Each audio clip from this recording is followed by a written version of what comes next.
আসসালামু আলাইকুম, আশা করছি সবাই ভালো আছেন। এই ভিডিওতে আমরা দেখবো মাইক্রোসফট ওয়ার্ডের হোম ট্যাবের প্যারাগ্রাফ টুলবারের কাজ। তো আমরা গত টিউটোরিয়ালে দেখেছিলাম মাইক্রোসফট ওয়ার্ডের হোম ট্যাবের ফন্ট টুলবারের কাজ। যারা ওই ক্লাসটি মিস করেছেন তারা আমাদের ভিডিও ডিসক্রিপশনে লিংক দেওয়া থাকবে, আপনারা সরাসরি ওখান থেকে দেখে আসতে পারেন। তো প্রথমত আমরা যেটা দেখবো, আমরা প্রথমে অ্যালাইনমেন্টের কাজগুলো দেখি। তো মাইক্রোসফট ওয়ার্ডে আপনারা যারা বিগিনার্স আছেন বা নতুন আছেন তাদের ক্ষেত্রে কিন্তু অ্যালাইনমেন্টটা খুবই গুরুত্বপূর্ণ। আপনার কাজের সৌন্দর্য বৃদ্ধি করার একমাত্র মাধ্যম হচ্ছে অ্যালাইনমেন্ট। আপনার কাজের যদি অ্যালাইনমেন্ট ঠিক থাকে আপনি কিন্তু যে কোনো কাজ খুব সুন্দরভাবে ফুটিয়ে তুলতে পারবেন। প্রথমত অ্যালাইনমেন্টটা কি? অ্যালাইনমেন্টটা হচ্ছে আমরা যে দিক থেকে লেখা শুরু করবো, আপনার লেখাটা যেই জায়গাতে থাকবে এটা হচ্ছে অ্যালাইনমেন্ট। তো দেখেন আমরা যখন নর্মালি লিখি, আমরা যদি একটা লেখা লিখি এখানে, আমরা এই লেখাটা লিখলাম, আমাদের লেখাটা কি হলো? আমাদের লেখাটা বাম দিক থেকে শুরু হয়ে ডান দিকে গেল।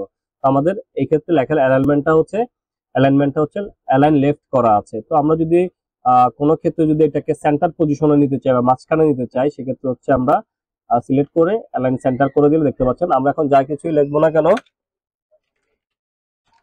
লেখার মিডল পয়েন্ট থেকে বা লেখার মাঝখান থেকে শুরু হবে।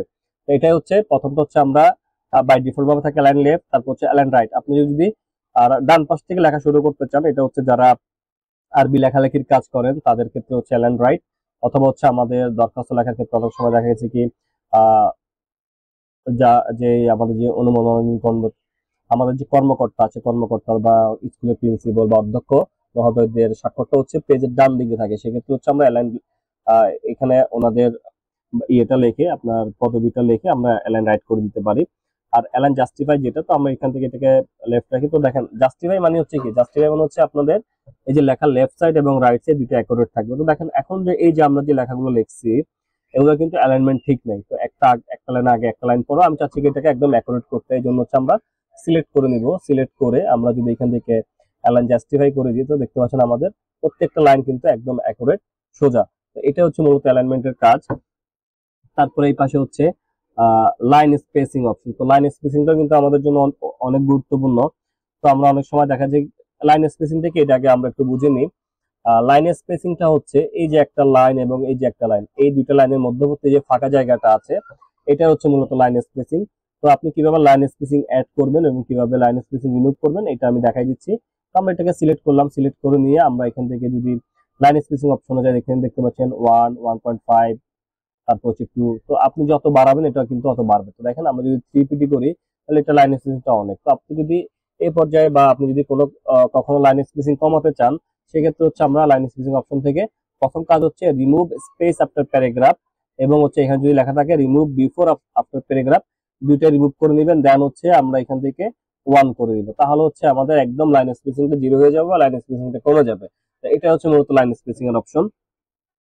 তারপর হচ্ছে আমরা এখন উপরের এগুলো দেখব। তো প্রথমটা হচ্ছে বুলেট।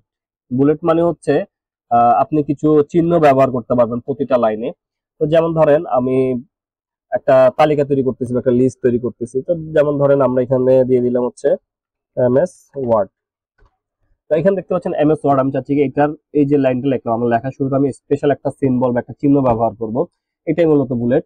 তো এটার জন্য হচ্ছে আমরা এখানে বুলেট অপশনটাতে যাব। এখানে দেখতে পাচ্ছেন বিভিন্ন রকমের বুলেট আছে। তো আপনি এখান থেকে যেটা নেবেন, আপনার যেটা প্রয়োজন হবে ওটা আপনি সিলেক্ট করে দিবেন। তো দেখতে পাচ্ছেন আমাদের লেখার মধ্যে কিন্তু বুলেট অ্যাড হয়ে গেল। এখন আপনি চাইলে প্রত্যেকটা প্রত্যেকটা লাইনে আপনি বুলেট অ্যাড করতে পারবেন। তো ধরেন আমাদের এই লাইনের কাজ শেষ, আমরা যদি এখন কিবোর্ড থেকে এন্টার প্রেস করি, সেক্ষেত্রে হচ্ছে আমাদের আরেকটা বুলেট অটোমেটিক্যালি অ্যাড হয়ে যাবে। যেমন হচ্ছে আমি এখানে যদি দিই ওকে। তো এখন ধরেন আপনি এই যে এখানে যে কয়টা বুলেট আছে, আপনি চাচ্ছেন কি আপনার মনের মতো আপনার যেটা চাচ্ছেন এটা এখানে নাই। তো এটা আপনি আপনার মনের মতো বুলেট আপনি কিভাবে নিয়ে আসবেন? তো আমরা এখানে কি করব, আমরা এই অপশনটায় এসে আমরা এখানে যাব হচ্ছে ডিফাইন নিউ বুলেট, আমরা এটাতে ক্লিক করব। এটাতে ক্লিক করার পর আমাদের এখানে একটি সিম্বলের অপশন আসবে। তো আমরা এখানে সিম্বলে ক্লিক করে দিব। তো সিম্বলে ক্লিক করে দেওয়ার পর হচ্ছে আমাদের এখান থেকে সিম্বল থেকে আমাদের একটি ফন্ট নির্ধারণ করতে হবে। তো এখানে বিভিন্ন রকমের ফন্ট আছে। তো আমি আপনাদেরকে একটি রিকমেন্ড করব হচ্ছে উইংডিংস ফন্ট। তো উইংডিংস ফন্টের মধ্যে আপনারা অনেক ধরনের সিম্বল পাবেন।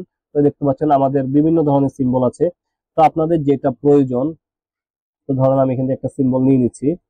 তো ধরেন আমি এখান থেকে এই সিম্বলটা নিলাম, নিয়ে জাস্ট আমরা এখান থেকে ওকে করে দিয়ে ওকে করে দিলাম। তাহলে দেখেন আমাদের সিম্বলটা চেঞ্জ হয়ে গেল। এখন আমরা প্রত্যেকটা লাইনে কিন্তু আমরা এই সিম্বলটা অ্যাড করতে পারবো।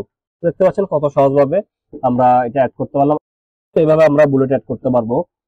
তারপর হচ্ছে আমাদের এখানে দেখতে পাচ্ছি আমাদের এখানে হচ্ছে নাম্বারিং। আমরা চাইলে এখানে বুলেট অ্যাড না করে আমরা বিভিন্ন যখন লিস্ট তৈরি করি তখন হচ্ছে আমরা 1 2 3 4 এভাবে অটো নাম্বার দিয়ে লিস্ট তৈরি করি।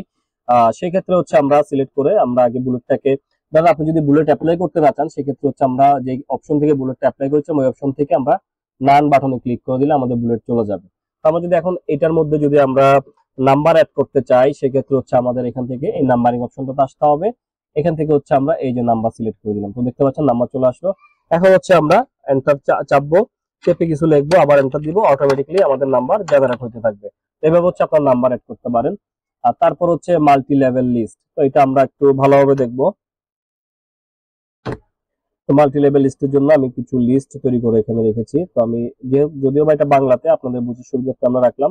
তো দেখেন এখানে হচ্ছে আমরা রাঙামাটি সদরের ধরুন এটা রাঙামাটি সদর, এটার অধীনে কয়টা ইউনিয়ন আছে আমরা এটাকে মাল্টি লেভেল লিস্টের মাধ্যমে দেখাই দিব। যেমন হচ্ছে একটা সাব, একটা লিস্ট, ধরুন প্রথমটা হচ্ছে রাঙামাটি সদর, এটার অধীনে কিছু সাব থাকবে মানে হচ্ছে ইউনিয়ন থাকবে, তো এটা আমরা বুঝাই দিব। তো এই জন্য আমরা সিলেক্ট করে নিব, এতটুকু আমরা পুরো সম্পূর্ণটাকে সিলেক্ট করে নিলাম। সিলেক্ট করে আমরা হোমে চলে আসলাম। হোম থেকে এসে আমরা এখান থেকে দেখতে পাচ্ছেন প্রথমে যে অপশনটা আছে, তো প্রথমে হচ্ছে আপনার দেখেন ওয়ান ওয়ান দিয়ে হচ্ছে আপনার এই যে সাব, তারপর এটা হচ্ছে সাবের সাব। তো এইভাবে হচ্ছে আপনারা সিলেক্ট করতে পারবেন। তো আমরা এখান থেকে এটা সিলেক্ট করে দিলাম। সিলেক্ট করে দেওয়ার পর দেখেন যেমন এটা হচ্ছে রাঙামাটি সদর থানা বা রাঙামাটি সদর উপজেলা যেটাই হোক, এটার অধীনে হচ্ছে আমাদের যে কয়টা ইউনিয়ন আছে আমরা এগুলো সিলেক্ট করে দিব। যেমন আমরা এখানে যেমন এটা আমাদের কি, এটা আমাদের মেইন। হ্যাঁ, তো আমাদের এটার অধীনে রাঙামাটি সদর অধীনে যেগুলো আছে আমরা ওগুলোতে ট্যাপ চাপবো। দেখেন একটা ট্যাপ চাপলাম, এখানে আমাদের যে ফরম্যাটটা সিলেক্ট করছে আমাদের ফরম্যাট অনুযায়ী আসতেছে, দেখতে পাচ্ছেন। ওকে, তো আমরা কাপ্তাই উপজেলাটা ডিলিট করে দিই, এটা আমাদের প্রয়োজন নাই। ওকে, তো দেখতে পাচ্ছেন আমাদের সদরের এই যে দেখতে পাচ্ছেন সদরের সাব হিসেবে চলে আসছে। তারপর আমরা যদি সেম ভাবে লংগদু উপজেলাটাকে করতে চাই সেক্ষেত্রে হচ্ছে আমরা ট্যাপ চাপবো। আর এখানে যদি আমরা ডাবল ট্যাপ চাপি তাহলে হচ্ছে আমাদের সাবের সাব হয়ে যাবে। তবে আবারও বুঝিয়ে দিচ্ছি আপনাদেরকে, যেমন ধরেন এখানে আপনি যদি চান আটরছড়া ইউনিয়নে কয়টা ওয়ার্ড আছে ওটাও যদি দিতে চান তাহলে সেক্ষেত্রে আমরা ধরেন এখানে সেম ভাবে আমরা একটু বুঝি। লংগদু উপজেলার অধীনে হচ্ছে আটরছড়া ইউনিয়ন আছে এক নম্বর। এখন আটরছড়া ইউনিয়নে কয়টা ওয়ার্ড আছে, ওয়ার্ডের নামগুলো যদি বা গ্রামের নামগুলো যদি আপনি দিতে চান এখানে এন্টার চাপবেন। এন্টার চেপে এখানে একটা ট্যাপ চাপবেন। তো দেখেন এখানে হচ্ছে আমরা এখানে হচ্ছে আপনারা গ্রামের নাম লিখে দিবেন। তারপর হচ্ছে আমরা যদি এন্টার চাপি, সরি আমরা এদের এখানে কিছু লিখতে হবে, যদি এন্টার চাপি তাহলে 2 3 এভাবে আসবে। তো এভাবে হচ্ছে আপনারা সাবের অধীনে আরো সাব ক্রিয়েট করতে পারবেন। তো আমি কন্ট্রোল জেড দিয়ে ব্যাকে যাচ্ছি, তো এটা আপনাদের বুঝার সুবিধার্থে দেখালাম। তো এখান থেকে যদি আমরা ট্যাপ চাপি, দেখেন ট্যাপ চাপলে কিন্তু অটোমেটিক্যালি এগুলো চেঞ্জ হয়ে যাচ্ছে। তো এভাবে করতে পারেন, অথবা এখান থেকে আপনাদের আরো ফরম্যাট আছে আপনারা এভাবে সিলেক্ট করে ধরবেন। ধরে হচ্ছে আমরা এখান থেকে মাল্টি লেভেল লিস্ট এই অপশনটাতে যাব, এখান থেকে যদি আমরা এটা সিলেক্ট করে দিই তো দেখেন আমাদের এটা কিন্তু চেঞ্জ হয়ে গেছে। তো আমাদের এটাই মোটামুটি পারফেক্ট আছে। তো এইভাবে হচ্ছে আপনারা মাল্টি লেভেল লিস্ট কিন্তু খুব সহজভাবে তৈরি করে নিতে পারেন আপনাদের ইচ্ছা মতো। তারপর আমরা এখানে দেখবো হচ্ছে ইনডেন্টস, একটা হচ্ছে ইনক্রিজ ইনডেন্ট আর একটা হচ্ছে ডিক্রিজ ইনডেন্ট বা হ্যাঁ ডিক্রিজ ইনডেন্ট। তো ইনক্রিজ ইনডেন্টের কাজ কি, তো আমরা যেহেতু আমরা যখন ট্যাব চাবি, দেখেন আমি এখানে একটা কিছু লিখি, এমএস ওয়ার্ড লিখলাম। এখন যদি আমরা কিবোর্ড থেকে ট্যাব প্রেস করি তো দেখেন এক ট্যাব সামনে যাচ্ছে। তো আমরা এই কাজটাই করতে পারি কি এর মাধ্যমে, ইনক্রিজ ইনডেন্টের মাধ্যমে। তো আমরা এটা সিলেক্ট করে আমরা যখন ইনক্রিজ ইনডেন্টে ক্লিক করব দেখেন যাচ্ছে, আবার যখন ডিক্রিজে ক্লিক করব তখন এটা পিছনের দিকে আসতেছে। তো এটা হচ্ছে মূলত ইনডেন্টের কাজ। তারপর এই পাশে আমরা দেখতে পাচ্ছি শর্ট। শর্ট মানে কি, শর্ট মানে হচ্ছে সাজিয়ে লেখা। তো আমি এগুলোকে ডিলিট করে দিই। তো যেমন ধরুন আমি এখানে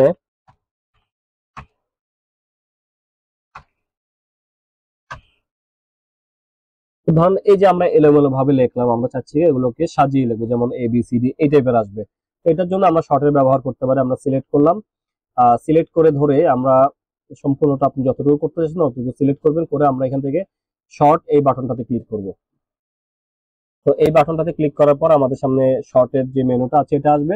তো এখান থেকে দেখেন আপনি কি শর্ট করতে চাচ্ছেন বা কি সাজাতে চাচ্ছেন। এখানে শর্ট বাই দেওয়া আছে প্যারাগ্রাফ।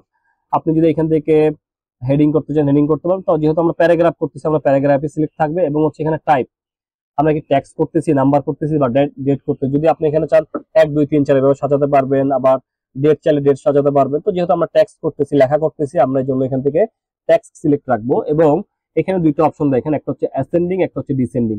অ্যাসেন্ডিং মানে হচ্ছে বড় থেকে ছোট থেকে বড়, এবং ডিসেন্ডিং মানে হচ্ছে বড় মানে পিছন দিক থেকে সামনের দিকে হচ্ছে ডিসেন্ডিং এবং সামনে থেকে পিছন হচ্ছে অ্যাসেন্ডিং। যদি আপনি সহজভাবে বলতে চাই, আমরা যদি আমরা ABCD ভাবে সাজাতে চাই, মানে পর্যায়ক্রমে সাজাতে চাইলে অ্যাসেন্ডিং, এবং যদি বড় থেকে ছোট দিকে সাজাতে চাই সেক্ষেত্রে ডিসেন্ডিং। তো যেহেতু আমরা পর্যায়ক্রমে সাজাবো, আমরা অ্যাসেন্ডিং রেখে আমরা এখান থেকে ওকে করে দিলাম। তো দেখতে পাচ্ছেন আমাদের খুব সুন্দরভাবে কিন্তু এটা সাজানো হয়ে গেছে। এটাই মূলত শর্টের কাজ, যদিও বা এটা আমাদের কখনো প্রয়োজন হয় না। তারপর আমরা দেখতে পাচ্ছি এখানে শেডিং এর অপশন। তো আপনি যদি চান লেখার মধ্যে লেখার প্রত্যেক লাইনের মধ্যে একটা কালার অ্যাড করবেন, সেক্ষেত্রে এটাও পারবেন। তো সিলেক্ট করে ধরে আমরা এখান থেকে যদি শেডিং অ্যাপ্লাই করে দিই, তো দেখেন এখানে দেখেন লেখার নিচে একটা মার্ক হয়ে কালার চলে আসছে। তো এভাবে হচ্ছে আপনারা শেডিং অ্যাড করতে পারেন। যদি রাখতে না চান সিলেক্ট করবেন, সিলেক্ট করে ধরে শেডিং অপশন থেকে নো কালারে ক্লিক করে দিলেন, চলে যাবে। তারপর হচ্ছে বর্ডার অপশন, মোস্ট ইম্পর্টেন্ট একটি কাজ। তো বর্ডার অপশনটা হচ্ছে আমরা মূলত যখন বিভিন্ন MS ওয়ার্ডে বিভিন্ন ট্যাবলের কাজ করি, তো আমরা এখান থেকে, যদিও বা আমরা এতটুকু আসি না, তারপর আমরা একটু দেখে নিই। আমরা এখান থেকে এই দুইটা ট্যাবল আমরা একটু ড্র করে দেখি, আপনাদের বোঝার সুবিধার্থে করতেছি। অনেক সময় দেখা যায় কি এখানে হচ্ছে প্রিন্সিপাল এবং এই পাশে হচ্ছে আমরা স্টুডেন্ট। ওকে, এখন এই যে প্রিন্সিপাল লেখাটা, ধরুন আমি একটা দরখাস্ত রেডি করলাম, এখানে হচ্ছে প্রিন্সিপাল স্যারের একটা স্বাক্ষর লাগবে, সেক্ষেত্রে হচ্ছে আমাদের এটা আমরা অ্যালাইন থেকে রাইট করে দিই। এবং হচ্ছে আমাদের এই যে আমরা এখন এটা যেটা ক্রিয়েট করলাম, যে কলামটা নিলাম, এই বর্ডারটা আমাদের প্রয়োজন না। তো আমরা যদি এটা প্রয়োজন না থাকে সেক্ষেত্রে কি করবো, সিলেক্ট করে আমরা এখানে, প্রয়োজন নাই বলতে এটা আমাদের প্রিন্টে প্রয়োজন নাই আর কি, আমাদের প্রিন্টে না আসলে হলো, আমরা এটা এখান থেকে হিডেন করবো আর কি। সিলেক্ট করে ধরে আমরা বর্ডার অপশনে যাবো, এখান থেকে আমরা নো বর্ডার অপশনটাতে ক্লিক করলে আমাদের এটা দেখা যাবে না। তো এভাবে হচ্ছে আমরা আমাদের কাজের সুবিধার্থে বিভিন্ন সময় এভাবে হচ্ছে আমরা বর্ডারের কাজগুলো যখন করবো সামনে, এটা আমরা আরো ক্লিয়ার হবো, এভাবে আমরা এই কাজগুলোকে সাজাতে পারবো। তো এই হলো মোটামুটি প্যারাগ্রাফের কাজ। তো আরেকটি কাজ বাকি রয়ে গেছে, এটা হচ্ছে এটা হচ্ছে প্যারাগ্রাফ বলে আর কি, এটা প্যারা বলে। তো আমরা এখানে যখন ক্লিক করবেন, ক্লিক করার পর কিছু চিহ্ন আপনারা দেখতে পাবেন। তো এই চিহ্নটা হচ্ছে মূলত কি, আমরা কিবোর্ড থেকে কতবার এন্টার চাপছি, কয়টা প্যারা নিছি, তো এটা কিন্তু আমাদের এখানে মার্ক করে দেখানো যাবে। এবং এখানে যে আমি একটা পেজ ব্রেক করছি, এক পেজ থেকে আরেক পেজে চলে গেছি, এটা পর্যন্ত এখানে শো হয়ে গেছে। তো এটা যদি আপনাদের রাখতে ইচ্ছা হয় রাখবেন, আদারওয়াইজ এটা এখানে ক্লিক করে আবার রিমুভ করে দিতে পারবেন। তো এই হলো মোটামুটি প্যারাগ্রাফ টুলবারের কাজ। আশা করবো প্যারাগ্রাফ টুলবারের কাজগুলো আপনাদের ভালো লেগেছে। যদি প্যারাগ্রাফ টুলবারের কাজ আপনাদের ভালো লাগে, তাহলে ভালো লাগে বা যদি আপনারা প্রয়োজন মনে করেন, আমাদের চ্যানেলটিকে সাবস্ক্রাইব করে রাখতে পারেন, এবং পরবর্তীতে এই ধরনের আরো ইম্পর্টেন্ট ভিডিও পাওয়ার জন্য নোটিফিকেশন বেল আইকনটি অন করে রাখবেন। আজকে এতটুকুই, সবাই ভালো থাকবেন, সুস্থ থাকবেন, নিজের খেয়াল রাখবেন। আল্লাহ হাফেজ, আসসালামু আলাইকুম।